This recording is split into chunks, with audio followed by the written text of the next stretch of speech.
Bienvenue, je viens tranquillement, hop, je m'assois et on va parler ensemble de vous notamment. Il paraît que vous êtes un geek activiste, ça c'est votre boîte qui le dit, Equimetrix. Vous êtes chargé de l'unité développement durable et climat chez eux. C'est vrai que vous êtes un geek activiste, ça veut dire quoi? C'est-à-dire que je manipule des ordinateurs, je programme des choses, des applications sur des sujets engagés, donc sur le climat, sur la transition sociale et écologique. Parce que tout ça, la data science notamment, ça peut servir le climat, la transition écologique? Ah oui, il y a plein de cas d'application. Alors on fait plein de choses avec, donc, de l'analyse de données, de l'intelligence artificielle, il y en a partout. Dans tous nos usages de numérique, en fait on le sait même pas, mais on l'utilise au quotidien. Et il y a des usages qui sont extrêmement pratiques sur la question de climat. Alors, les scientifiques qui font des modélisations climatiques, ils utilisent ça tous les jours pour prédire l'évolution du climat, pour compter les arbres, pour savoir les puits de carbone, pour savoir prédire un peu, anticiper les catastrophes naturelles. Et on peut aussi s'en servir pour détecter des feux de forêt, détecter des bateaux de pêche qui sont en situation frauduleuse. En fait, il y a énormément de cas, mais sur des sujets qui sont très précis. Et pas comme une solution magique au changement climatique. Alors justement, on va parler d'intelligence artificielle un peu plus en profondeur avec quelque chose qui s'appelle Climate Q&A.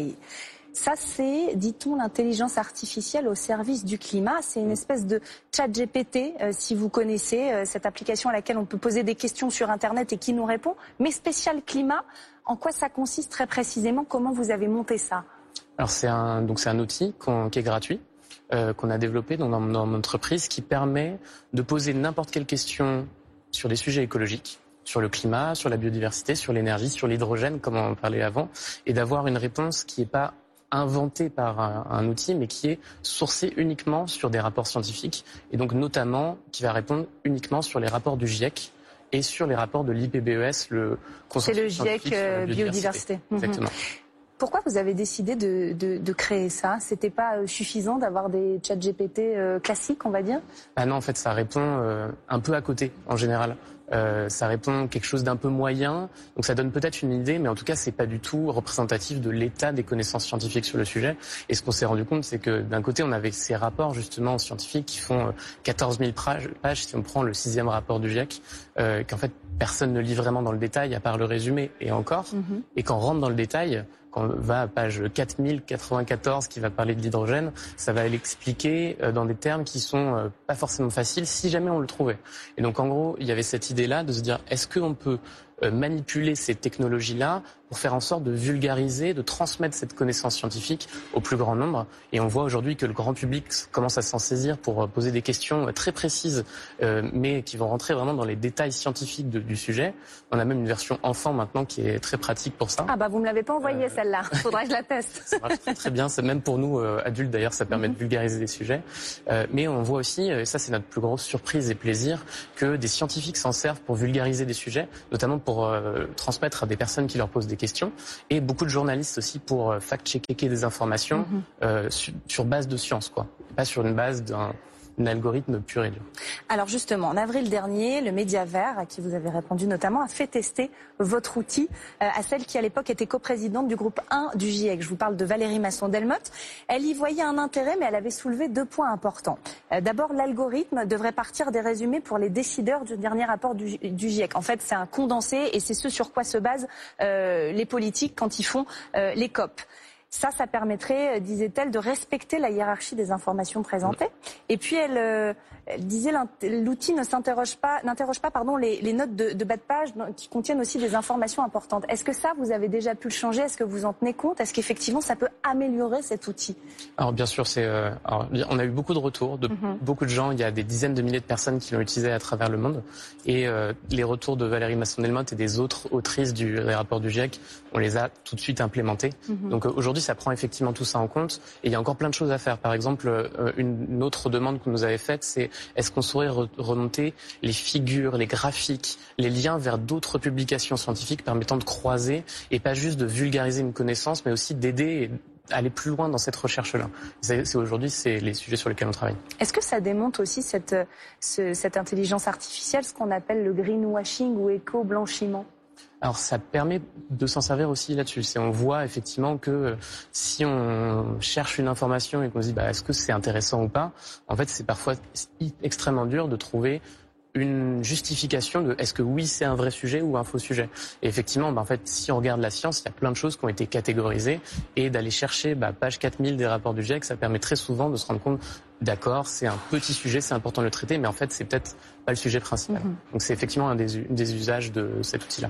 On va regarder à présent quelque chose sur votre écran qui va s'afficher, que moi j'ai bien aimé parce que vous avez pensé à tout, ou en tout cas vous essayez de penser à tout. Vous avez calculé l'empreinte carbone de Climate Q&A.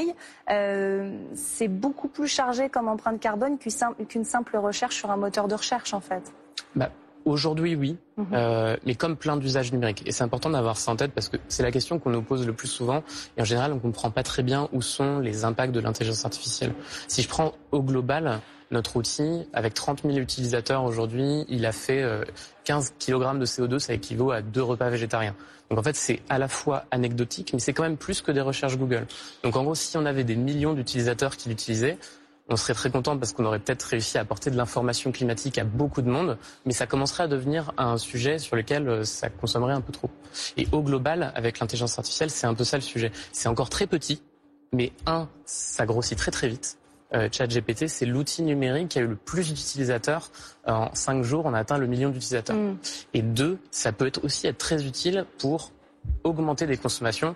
Par exemple, YouTube, Netflix, TikTok, ça n'existerait pas sans l'intelligence artificielle, donc ça augmente la consommation de vidéos. Ça permet aussi de faire de la publicité en ligne qui est très ciblée. Ça va augmenter la consommation de produits carbonés. Donc il y a plein d'usages qui sont moins en général racontés, qui pour le coup, eux, ont un impact qui est beaucoup plus grand que les data centers, les calculs qui tournent derrière. Mais ça, vous essayez quand même de voir comment ça peut être toujours moins énergivore ? Bien sûr, ouais. Comme on vient travailler sur...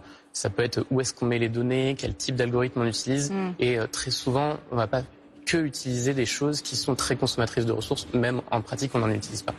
Vous êtes quelqu'un qui a plusieurs casquettes. Là, on a parlé de votre travail, mais j'aimerais aussi qu'on parle de l'association Data for Good, dont je crois vous êtes coprésident. Absolument. C'est quoi Data for Good ? À quoi ça sert ? Alors c'est une association ONG un peu magique qui rassemble aujourd'hui 4500, on a passé la barre aujourd'hui, de bénévoles qui citoyennement prennent de leur temps personnel pour aider d'autres associations sur ces sujets-là. Comme quoi par exemple ? Et donc quelque chose qui est beaucoup de gens utilisent, par exemple tout le monde utilise Yuka en France. Derrière Yuka, il y a une ONG qui s'appelle Open Food Facts, qui est un peu le Wikipédia de la nourriture. Et nous, notre association les aide à fabriquer des algorithmes permettant de calculer l'impact environnemental de la nourriture. Donc c'est grâce à vous en partie que quand on scanne un produit, exactement, on sait ce qu'il y a dedans et si c'est bien ou pas de l'acheter pour nous-mêmes. C'est ça. Par exemple. En ce moment, un autre exemple, on est en train de travailler, il y a nos algorithmes qui écoutent ce qu'on est en train de raconter et qui comptabilisent pour toutes les chaînes télé et radio françaises quand est-ce qu'on parle d'écologie, pour avoir une mesure de combien et comment... Vous nous surveillez, quoi. C'est ça que vous me dites. Ah, complètement. Et ça permet effectivement après de réfléchir à comment on peut améliorer la prise en compte des enjeux écologiques dans les médias. Donc en fait, il y a plein de sujets. Vous travaillez avec Quota Climat, l'association là-dessus qu'on a reçue il y a quelques semaines. D'accord. Et donc ça permet, en fait, le but principal de l'intelligence artificielle dans la façon dont vous l'utilisez à la fois dans votre métier et aussi là les données avec Data for Good, c'est vraiment tout le temps d'améliorer les choses sur la question climatique. Il y a aussi des sujets sociaux, des sujets d'inclusion. Donc il y a plein de thématiques sur lesquelles les données, les algorithmes peuvent être utilisés. On fait aussi beaucoup de plaidoyer pour expliquer qu'est-ce qu'il ne faut pas faire avec ces technologies-là. Ouais, parce que ça peut être détourné. Ça peut être complètement détourné et même la plupart du temps ça l'est. Et donc on essaye aussi de remettre l'église au milieu du village, de montrer qu'effectivement ça peut être très utile pour détecter des feux de forêt, pour détecter des bateaux de pêche. Et ça donne aussi envie aux ingénieurs de la communauté de faire plutôt ça plutôt qu'autre chose.